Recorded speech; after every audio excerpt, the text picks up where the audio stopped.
हुई आसुची। तो प्रभु जिते रामचंद्र 14 वर्ष वनवास समय आश्विन मास प्रत्येक मंगलवार ये माँ रीतिनीति पालन कराए। तो ये सामने आप देखिपे ऋषिकुलिया नदी जोटा कि मैंने आसी जोटा शुणु पार्टी को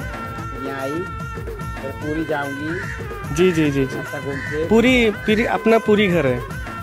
हमें यहाँ पे घूमने आया हूँ। हाँ, तो वैसे हम भी जी जी जी देखने आए माता रानी।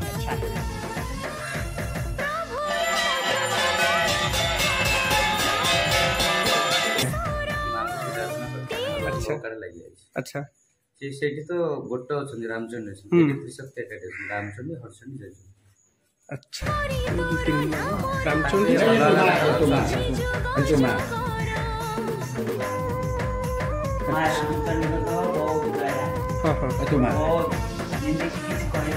उनको पता है कैसे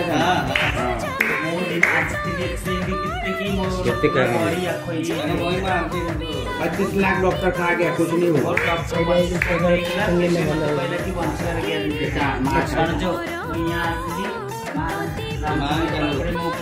पूजा पाठ कली काम पूरा अच्छा पंचमुखी हनुमान। तो ये भाईना बर्तमान जहाँ प्रसाद बनई निजे खाई सारी श्रमिक मैंने कम कर मैंने कम कर खाइले आमको भी बर्तमान प्रसाद मिलला।